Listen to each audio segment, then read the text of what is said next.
참 오늘 새롭게 오신 분들이 많아서 감사하다는 생각이 드네요. 우리 박계숙 자매 어머님도 명동교회에 지금 나와 계시는데 오셨는데 어디 계시죠? 박계숙 자매 어머님. 아, 예, 박계숙 어머님. 아, 예. 어머님 환영합니다. 오랜만에 뵙습니다. 어머님도요. 예.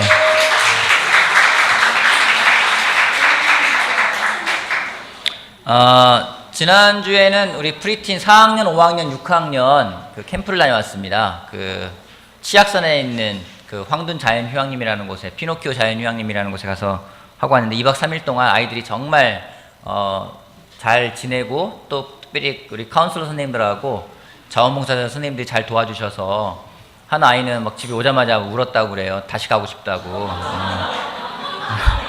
내년에 또 갈 수 있으니까 괜찮고요. 특별히 각 교회마다 또 우리 이민정 목사님 비롯해가지고 많은 그 전임들이 도와주셔가지고 또 잘 끝났고, 특히 날씨가 그날 되게 미세먼지도 많고 그랬는데 다행히 그곳은 서울의 한 절반 수준밖에 안 됐기 때문에 행사를 하는 데는 크게 무리는 없었던 것 같습니다. 그래서 좀 여러분으로 감사하고, 좀 영상을 준비한 게 있거든요. 한 4분 정도 되는데 같이 보고, 같이 그때 아이들인데 우리 아이 어디에 있나 너무 찾지 마시고 즐기시는 마음으로 보시기 바랍니다.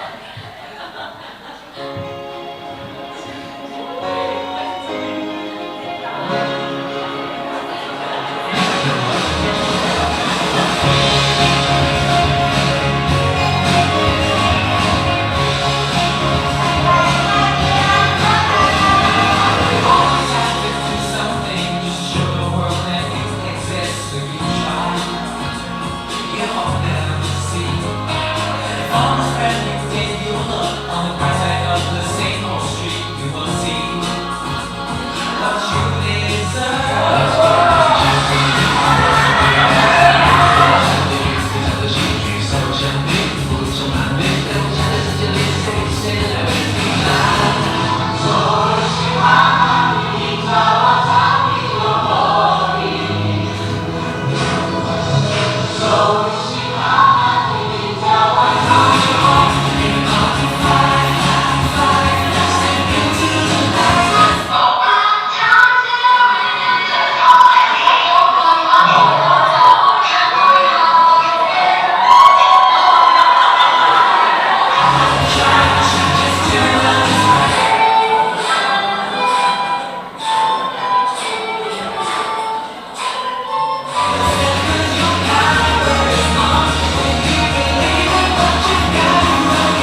우리 일산에서도 그 남성 사중창 아카펠라가 나가서 같이 그 뭐죠? 그 정몽주 시인이 썼던 걸 노래를 했던 윤동주 그 뭐죠? 무슨 당신의 밤? 예, 그거를 했는데 굉장히 아이들이 참 되게 끼가 많은 걸 느껴서 감사했고, 또 여자아이들 3명이 올라가서 노래를 불렀는데 목소리가 참 예쁘더라고요. 예원이하고 우리 민주하고 하나 예지하고 같이 올라왔는데 너무 목소리가 아름다워서 듣는데 막 이렇게 되게 뭔가 짜릿한 느낌이 들어서 감사했습니다. 5월달 행사가 많았는데 지금 이제가 우리는 좀 차분히 다시 한번 하나님 말씀으로 돌아갈 때가 되지 않나 생각이 들고요. 기도하고 말씀 보겠습니다. 기도하겠습니다. 하나님, 참 다사한 시간들이었습니다. 국가적으로 보면은 새로운 대통령이 또 선출되었습니다. 하나님이 세우셨다 저희가 믿고, 정말 기도하는 건 먼저 이 나라의 대통령이 백성들을 사랑하고 또 국민들을 사랑하고 또 하나님을 두려워하는 마음으로 이 나라에 이끌 수 있게끔 지혜와 통찰력을 주시길 바랍니다. 그리하여서 저희들이 정말 경건한 생활을 할 수 있는 가장 좋은 적합한 환경을 만들어 주시길 바랍니다. 또 여러 가지 많은 행사들이 있었습니다. 어버이날도, 어린이날도, 프리틴 캠프도 있었고, 야외 예배도 있었고, 많은 행사들이 있었지만은 저희들이 그런 시간을 통해서 다시 한번 자연을 바라보며 하나님 만드신 걸 바라보며 정말 더 기뻐하고 하나님을 생각하는 시간이 되길 바라고, 이 시간 다시 모여서 하나님 말씀을 듣고자 합니다. 저희들의 마음을 하나님 하나로 묶어 주십시오. 여러 가지 분주한 마음이 있다면은 그 마음을 내려놓고 하나님 말씀에 집중할 수 있게 도와주시고, 전하는 전하, 듣는 모든 사람이 함께 하길 바라고, 특별히 또 지금 인터넷으로 같이 예배드리고 있는 대전교회 형제 자매들도 함께 하시길 바라서 그들 또한 같은 영으로 하나님 풍성하게 채워주시길 바랍니다. 감사하고 예수님의 이름으로 기도했습니다. 아멘. 우리 마가복음 11장 말씀 보겠습니다. 마가복음 11장. 오늘 말씀의 주제는 예루살렘과 베단이라는 주제를 가지고 하겠습니다. 예루살렘과 베단이. 마가복음 11장.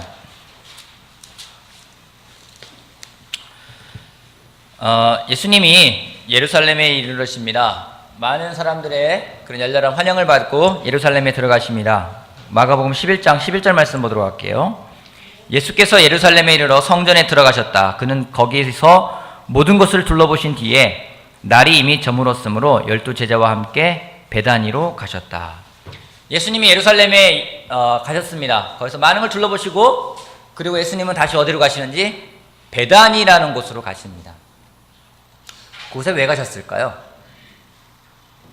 예루살렘은 더 번화한 동네고요, 더 많은 것들이 갖춰져 있는 동네고 그런 도시입니다. 하지만 베다니는 별로 보잘것없는 그런 동네예요. 근데 예수님은 예루살렘에 가셨다가 베다니라는 곳으로 갑니다. 물론 예루살렘과 베다니는 그렇게 먼 거리에 있는 지역은 아닙니다. 근데 예루살렘에서 예수님이 둘러보시고 들어갈 때 호산나 호산나 다윗의 자손 오시는 이여라고 많은 환영을 받은 다음에 예수님은 베다니로 가십니다. 베다니에는 도대체 뭐가 있길래 가셨을까요? 베다니는 예수님을 사랑하고 또 예수님이 사랑하는 친구들이 있었습니다. 누구였을까요? 마리아, 마르다, 그리고 나사로. 그 세 남매가 있는 곳이 바로 베단이라는 곳입니다.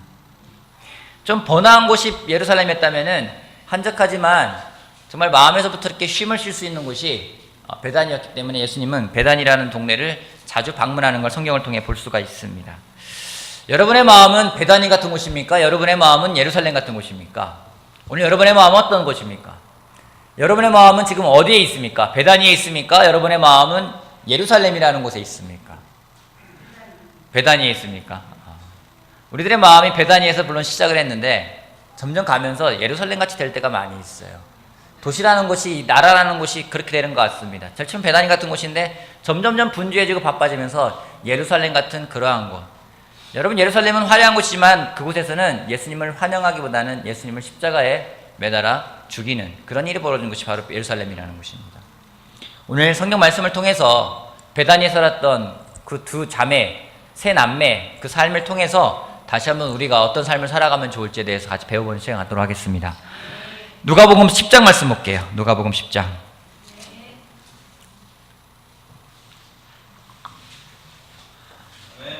10장 38절 말씀부터 42절까지 저와 여러분이 한 절씩 교독할게요. 누가복음 10장 38절 제가 먼저 읽겠습니다. 그들이 길을 가다가 예수께서 어떤 마을에 들어가셨다. 마르다라고 하는 여자가 예수를 자기 집으로 모셔들었다.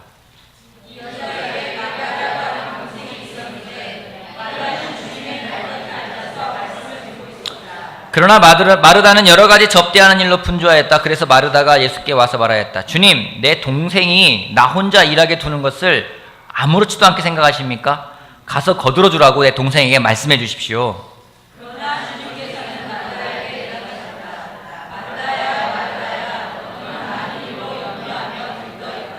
그러나 주님의 일은 많지 않거나 하나뿐이다. 마리아는 좋은 몫을 택하였다. 그러니 아무도 그것을 그에게서 빼앗지 못할 것이다. 우리가 잘 알고 있는 마르다와 마리아 이야기가 나옵니다. 마르다는 예수님을 사랑하고 예수님을 섬기는 그런 여자였습니다. 요한복음 11장에 가면은 나사로가 죽어서 장례식을 치를 때 예수님이 그 장례식장에 갔을 때 나왔던 인물은 마리아가 아니라 마르다였습니다. 마르다는 어쩌면 성격이 그만큼 급한 사람인지도 모르겠어요. 나와서 예수님을 모셔드렸고, 또 오늘 본 본문에서도 예수님이 베단이라는 동네에 갔을 때에 예수님을 그 집으로 모셔드린 인물이 누군지 바로 마르다라는 여인이었습니다. 그래서 예수님이 오시니까 예수님의 많은 제자들도 같이 오게 되고 그들을 접대한 일에 분주해집니다. 분주해지는데 동생을 보니까 동생 마리아는 뭐하고 있어요? 어디에서요? 예수님 발 곁에서. 여러분, 당시에 여자는 그다지 중요하게 생각하는 그런 존재가 아니었습니다. 그래서 어떤 사람의 숫자를 셀 때도 여자는 제해놓고 아이도 제해놓고 남자 성인만 몇 명이더라라고 이야기를 할 때가 성경에 많이 보게 됩니다. 근데 발 곁에서 들었다는 이야기는 단지 그냥 가까이서 들었다라는 개념보다는 그거는 그 사람의 제자라는 개념이 더 많이 있는 거예요. 그래서 바울이 가말리엘의 문화생이었다 할 때 그 문화생이었다라는 말과 더불어서 발 곁에 있었다, 발치에 있었다라는 말하고는 같은 의미로 쓰이는 단어입니다. 그러니까 내가 누군가의 발 곁에 있다라는 것은 그 사람의 제자다라는 것을 보여주는 대목이기도 한데, 마르다가 볼 때는 마리아가 어떻게 했어요? 괘씸한 거예요. 자기가 뭐라고 예수님의 제자가 되는 것처럼 거기 12사도들과 더불어서 같이 껴앉아서 듣고 있으니 얼마나 속상하겠어요. 그죠? 자기도 솔직히 거기 끼고 싶은데. 그런데 자기도 열심히 막 일을 해요. 근데 마리아는 가만히 말씀만 듣고 있어요. 여러분, 이 가운데 여동생 있는 분 있으십니까? 손 한번 들어보세요. 여동생 있는 분.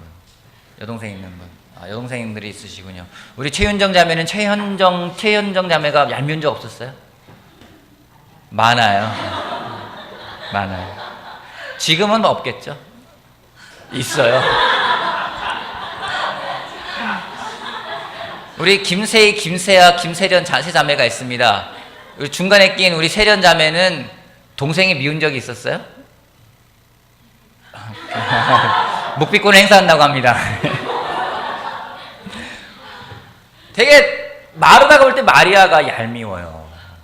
그렇지 않아요? 자기는 열심히 분주하게 일하는데 마리아는 얼마나 예쁜 척하고 앉았겠어요. 다소그당에. 그것도 막 고개를 끄덕이면서 이랬을 거 아니에요. 그러니까 마르다가 좀 열받았어요.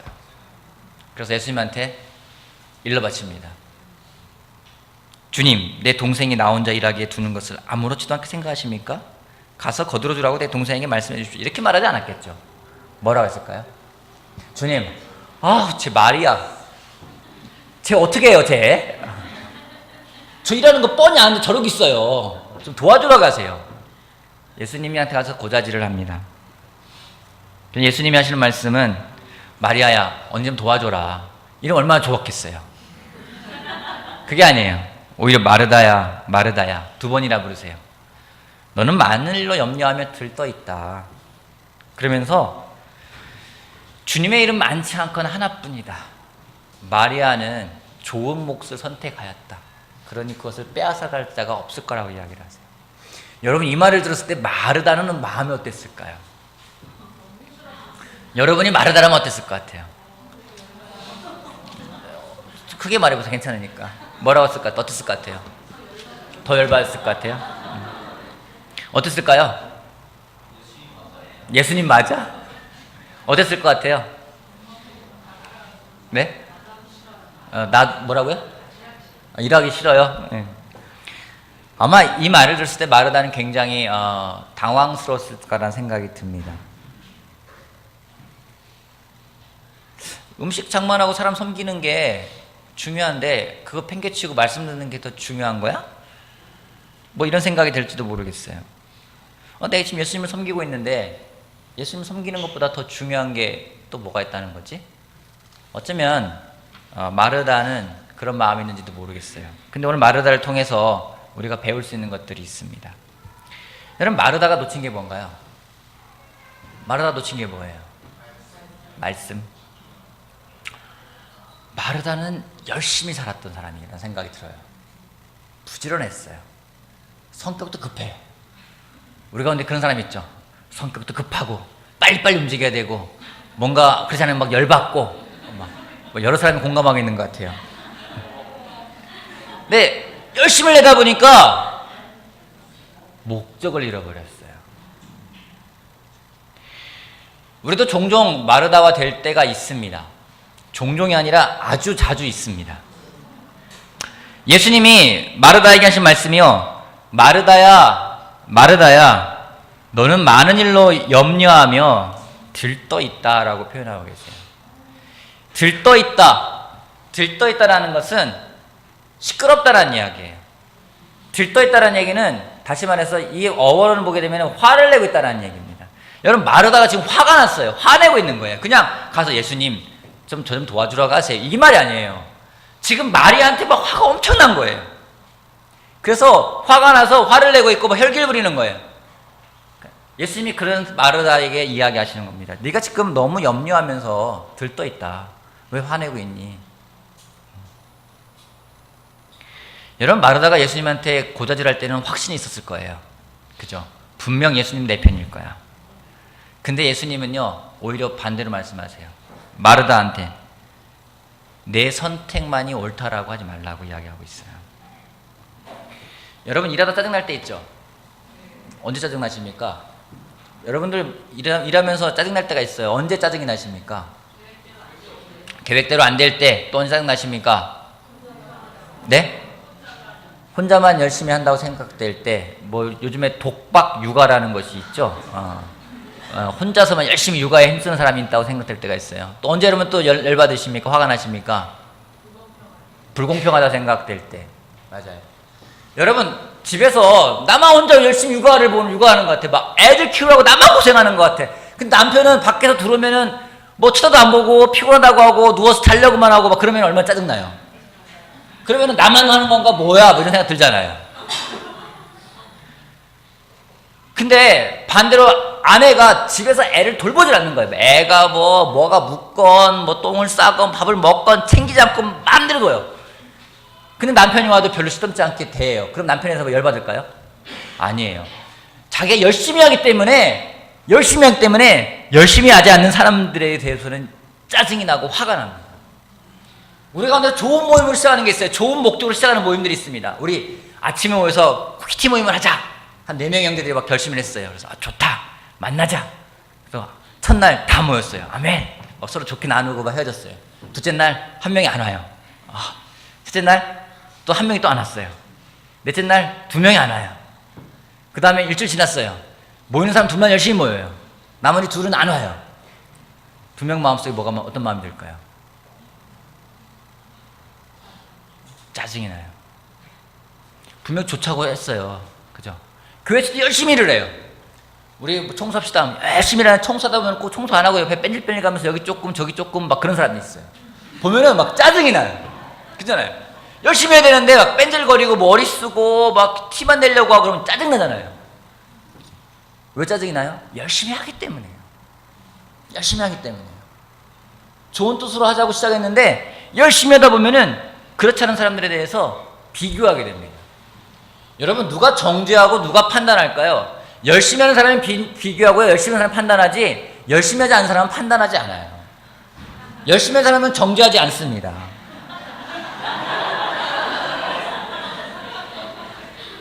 근데 열심히 하다 보면은 우리가 놓치는 것이 있어요. 우리의 목적을 잃어버려요. 우리의 중심을 잃어버립니다. 그러다 보면은 우리 마음속에 믿음이라는 건 어디론가 사라져버립니다. 그냥 열심히 행위만 따라가게 되는 것입니다. 그러면서 그렇지 못한 사람들에 대해서 손가락질을 합니다. 대통령 선거가 끝났습니다. 대통령 선거가 끝나는 과정을 보면서 참 많은 생각을 해봤어요. 그러면서 이런 생각을 해봤습니다. 대통령과 나의 공통점은 뭘까? 여러분, 대통령하고 저하고 공통점은 뭘까요? 사람이다. 또요? 인도자이다. 뭐 제가 대선 출마하겠다는 얘기는 아닙니다. 그런 생각은 전혀 없습니다. 공통점이 뭘까요? 안경을 꼈다. 또 공통점이 뭘까요? 네? 왜 얘기해 보세요. 다시 한번. 걱정이 많다. 걱정이 많다. 또 어떤 공통점이 있을까요? 할 일이 많다. 또 어떤 공통점이 있을까요? 여러분, 저보다 걱정은 어떤지 모르겠고 저보다 할 일은 더 많으시겠죠. 그죠?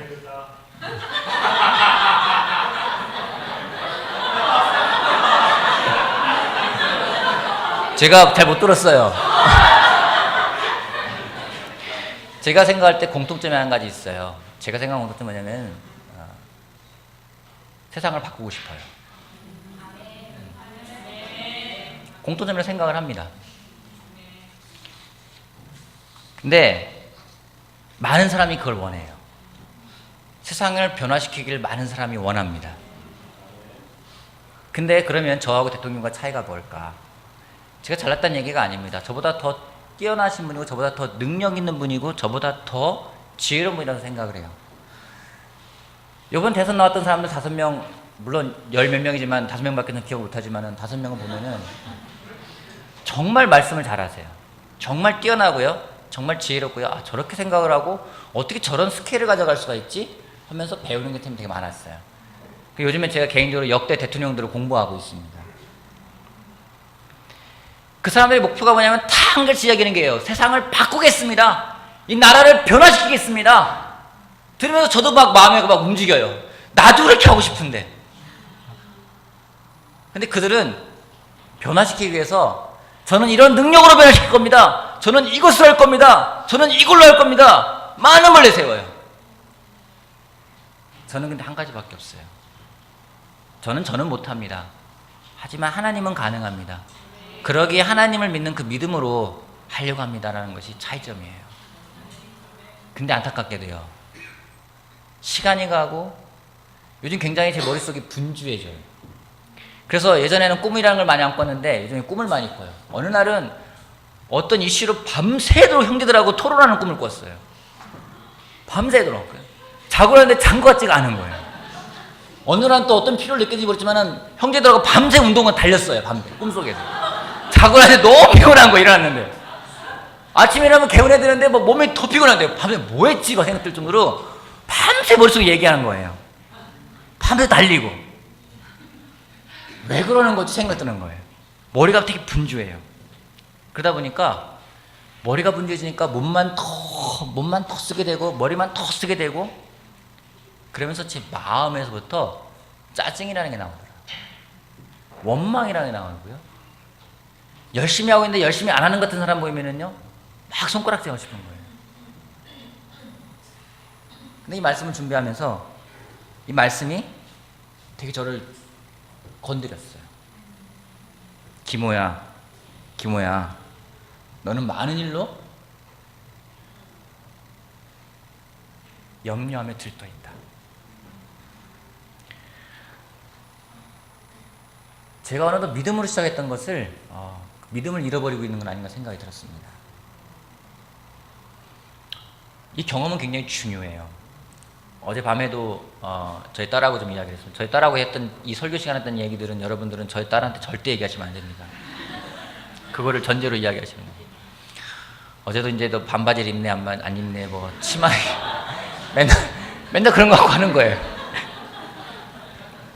어제 잠깐 교회 볼일에서 갔다가 집에 갔는데 우리 아내가 자기야 하나랑 얘기 좀 해봐.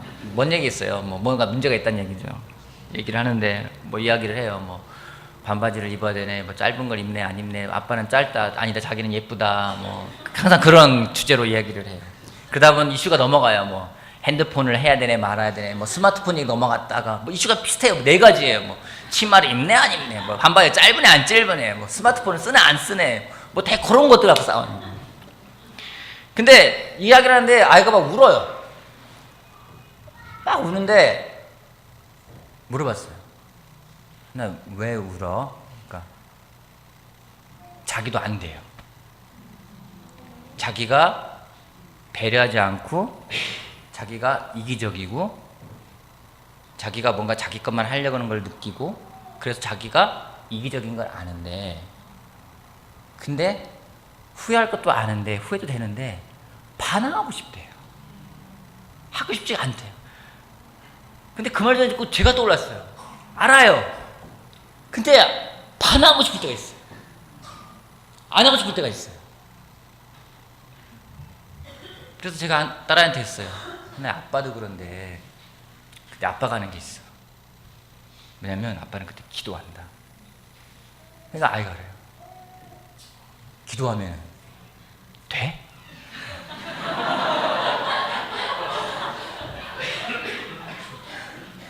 저랬어요. 기도하면은 돼. 에베소서 3장 같이 보겠습니다. 에베소서 3장.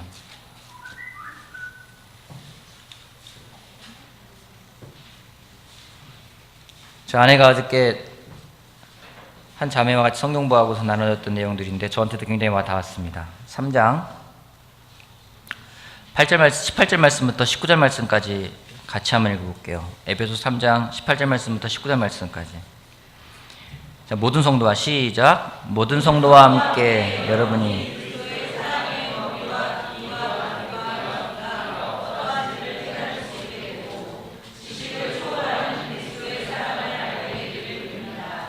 그리하여 하나님의 온갖 충만하심으로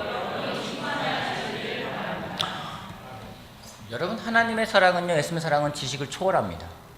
하나님의 능력도 내 지식을 초월합니다. 아이랑 이야기하면서 많은 이야기를 해요. 요즘에는 뭐 창세기에 대한 이야기도 하기도 하고 맨날 무슨 뭐 스마트폰 얘기, 치마 얘기만 하는 게 아니라 성경 얘기도 많이 합니다. 많이 하는데 자기 머리를 이해가 안 된다는 거예요. 자기 머리를 이해가 안 돼요. 자기 머리를 이해가 안 되니까 못 믿겠다라는 거예요. 그때만 제가 하는 얘기는 똑같습니다. 그냥 기도하면 돼. 우리가 그 믿음으로 가져가야 돼요. 저는 한 가지 저는 확신하는 게 있어요. 저희 딸아이가 그 체험을 해야 돼요. 근데 우리도요, 그 체험을 해야 돼요. 그 믿음으로, 하나님이 정말 그 믿음으로 일하시는 것을 보지 못하면, 그걸 체험하지 않으면, 우리들 삶은요, 계속해서 많은 염려와 많은 일로 근심하면서 들떠지면서, 그렇지 않은 사람들을 삿대질하고, 비난하고, 나만 괴로운 사람인 것 같고, 자기만 불쌍한 사람인 것 같고, 그렇게 살아갈 수밖에 없다라는 거죠. 여러분, 마리아는 경험을 했다는 생각이 들어요. 그게 어떤 건지 경험을 했어요.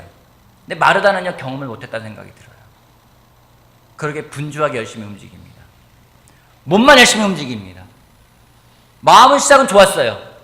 하지만 그것이 믿음으로 시작되지 않는다면은 그것은 결국 오래가지 못하고요, 남을 비난하고 정죄하고 결국 하나님까지 원망하는 일로 가게 될 겁니다.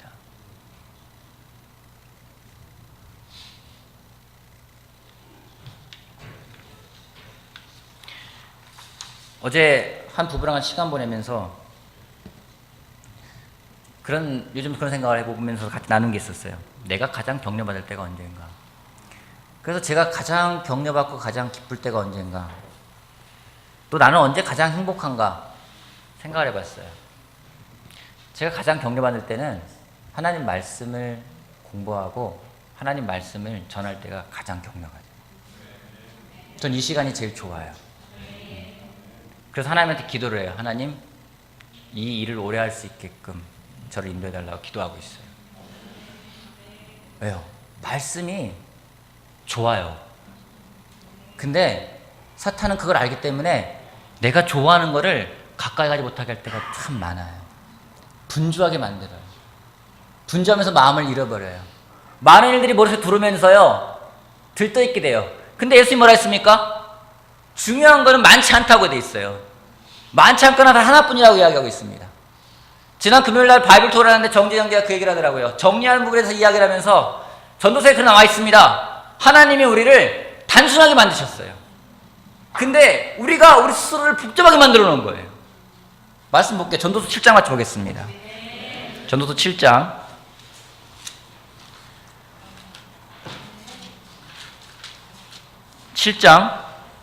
29절. 전도서 7장 29절. 그렇다. 다만 내가 깨달은 것은 이것이다. 하나님은 우리 사람을 평범하고 단순하게 만드셨지만 우리가 우리 자신을 복잡하게 만들어 버렸다는 것이다. 여러분, 하나님은 우리를 단순하게 만드셨습니다. 근데 우리가 우리 자신을 복잡하게 만들어 버렸어요. 아니, 더 말하면요, 사탄이요 우리를 복잡하게 만들어 버립니다. 분주하게 만들어 버립니다. 오늘 이 자리에 있는 분들에게 제가 묻고 싶습니다. 마음이 분주하십니까? 많은 염려로 들떠 있습니까? 그러면 다시 하나님 말씀으로 다가가는 사람이 되길 바랍니다.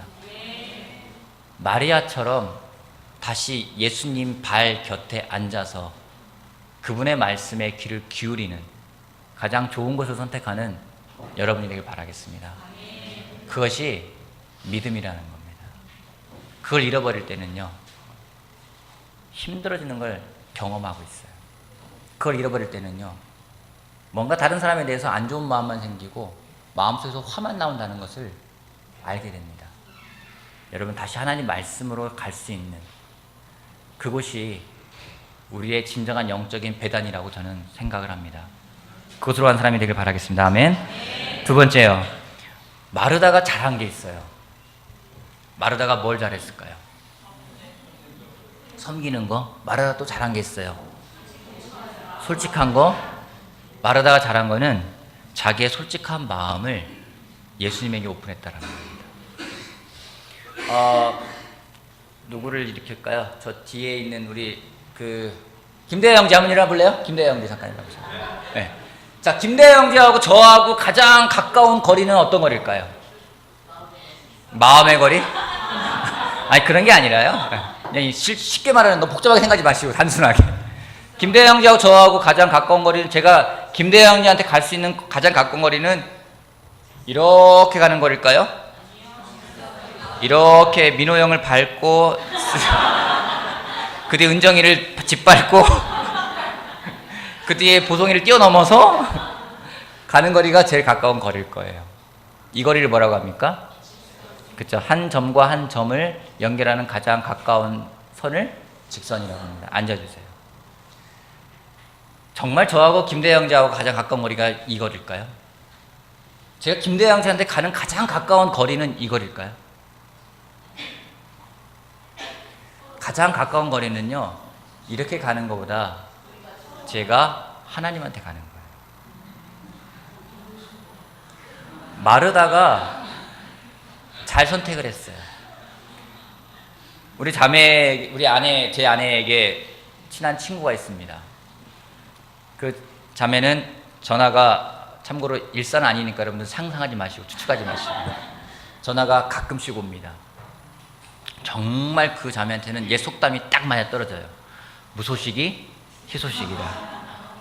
전화가 안 오면 잘 지내고 있어요. 전화가 오면은 항상 무슨 문제를 이야기하면서, 우리 아내도 지금 갸우뚱하는 것, 누구지 생각하는 것 같아요. 어제도 전화가 왔다고 그래요. 전화를 했다고 그래요. 전화를 하면은 많은 문제에 대해서 막 이야기를 해요. 근데 제 아내가 잘하는 게 하나 있어요. 그때마다 그 자매가 자기한테 가지고 오는 문제를 계속 하나님한테 토스해요. 야, 하나님한테 가, 하나님한테 가, 하나님한테 가, 하나님한테 가. 계속 토스해요. 우리는요, 뭔가 가장 가까운 거라 생각되는 걸로 가게 됐어요. 내 마음에서부터 가까운 걸로 생각되면은 가서 막 내 마음을 이야기해요. 여러분, 마르다가 마리아한테 가가지고 이야기했다 쳐봅시다. 어땠을까요? 마리아, 너 나와봐. 아니면 우리말로 옥상으로 나와, 뭐 이거 되나요? 너 지금 뭐 하는 거야? 언니 하는 거 안 보여? 마르다 성격 충분히 그랬을 것 같아요. 그죠? 근데 마르다 잘한 건요, 예수님한테 갔어요. 사탄은 우리에게 있어서 문제의 찬스가 언젠지를 딱 정확히 포착하고 그 찬스를 놓치지 않는 찬스의 귀재입니다. 내 마음속에 쓴마음이 막 생기면은요, 이 쓴마음을 가지고 저도 개인적으로는요, 먼저 찾는 사람이 있어요. 뭐 임효정 목사가 됐건 누가 전화부터 해요. 야, 내 말 좀 들어봐봐. 답답해 죽겠어. 뭐 얘기를 해요. 그러면은 임효정 목사는 다 그런 거지 뭐. 야 기도해. 뭐 이러고요. 근데 그 말이 맞는 거예요. 제가 갈 수 있는 가장 가까운 거리는 직접 가는 게 아니라 하나님한테 가면 되는 거예요. 어제 하나님이랑 이야기하는데 한 부부의 부부관계를 자녀 양육을 도와주려다 보니까 부부관계가 아니라는 거죠. 그래서 부부관계가 아니기 때문에 부부관계를 먼저 도와줘야 되는데 부부관계를 도와주려다 보니까 각자의 하나님과의 관계가 먼저라는 거예요. 되게 공감을 했고 또 올바른 우선순위 가져가는 생각이 들어서 감사했습니다. 하나님과 관계가 올바르지 않은데 어떻게 부부관계가 가까울 수 있고 부부관계가 괜찮지 않은데 어떻게 아이에 대해서 자녀 양육을 제대로 할 수 있겠습니까? 우리가 먼저 하나님에게 가는 것이 가장 가까운 길인데 우리는 보이는 대로 먼저 가는 것이 가까운 길이라 생각되고 글로 갈 때가 있어요. 여러분 직장 상사에 대해서 힘든 마음이 있습니까? 여러분 남편에 대해서 아내에 대해서 힘든 마음이 있습니까? 여러분 주변에 있는 형제나 자매에 대해서 안 좋은 마음이 있고 힘든 마음이 있습니까? 직접과 일하는 것도 좋은 방법일 수 있습니다. 그보다 먼저 하나님에게 가세요. 그 길이 가장 빠른 길입니다. 마르다는 그나마 예수님에게 갔기에 도움을 받았어요. 마르다가 깨닫을까 저는 생각을 합니다. 왜 더 이상 그 다음에 마르다 이야기가 나오지 않고 여전히 그 마르다는 열심히 섬기고 그럼에도 불구하고 믿음을 가져가는 모습을 요한복음 11장에서 볼 수 있기 때문에 그녀가 깨달은 것 같다 생각이 들어요. 예수님에게 갔기 때문에요. 오늘 여러분은 누구에게 먼저 달려가십니까? 가장 가까이 보이는 사람에게 달려가십니까? 아니면 보이지 않지만 가장 가까이에 있는 성령님에게, 그 하나님에게 달려가고 있습니까? 그 하나님에게 달려간다면은 우리의 목적을 또한 잃어버리지 않을 겁니다. 사람이 눈에 보이기 시작하면서 사람에게 달려가면은 그 다음에는 사람이 목적이 되어버립니다. 우리의 목적은 그 영혼을 구원하는 것이지 그 사람에게 가는 것이 아님을 기억하길 바랍니다. 여러분, 여러분의 마음은 오늘 예루살렘입니까? 베단입니까? 분주하고 화려하고 바쁜 염려와 걱정 속에 살아가고 있는 예루살렘입니까? 아니면 예수님이 찾아가고 싶고 예수님이 근처에 왔다 갔고 들르고 싶은 쉴 수 있는 베다니입니까? 베다니는 우리 마음에 하나님이 주신 쉼터입니다. 그곳이 분주함으로 우리의 목적을 잃어버림으로 예루살렘이 되는 일이 벌어지지 않기를 바랍니다. 우리 목적을 잃어버리지 맙시다. 그리고 우리 하나님에게 달려갑시다. 그로부터 오는 하나님의 채우심과 하나님의 은혜를 경험하는 우리 모두가 되길 바라면서 말씀 마치겠습니다.